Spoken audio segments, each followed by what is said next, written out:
Hello, Dustin Paschal here with Simon Paschal PLLC for our weekly video tip, and today we're going to talk about some words that I think are misunderstood by a lot of employers and a lot of HR professionals, and they have very specific meanings, so I want to touch on them. Those words are non-exempt and exempt, and why they matter is it comes into play for overtime purposes. And non-exempt means that the employee is not exempt from the overtime requirements, meaning if the employee works more than 40 hours in a work week, they've got to receive time and a half for their regular rate. Now there's some exceptions to that in some different ways, and we'll talk about in other videos how to do some pay arrangements to kind of work with the way you pay your employees. But as a general rule, that's what non-exempt means. Non-exempt employees can be paid a salary, they can be paid hourly. The way they're paid does not determine necessarily whether or not they're exempt. That's just one piece. But job duties is what really determines that. And we'll also talk in a later video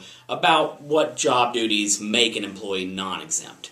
Exempt, however, means that the employee is exempt from the overtime pay requirements, meaning you do not have to pay that employee time and a half of their regular rate for any hours worked over 40.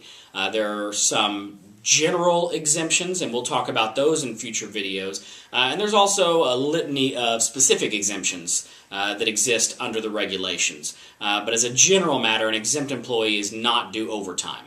Now, an exempt employee also has some other requirements and some other things come into play with respect to what you can and cannot do with that employee's pay and that employee's time off. But again, those are some things that we'll talk about in future videos. For now, remember that just because an employee is paid a salary does not make that employee exempt. It is a much broader question and a much more detailed question. So we look forward to talking to you about that in future videos. Thanks.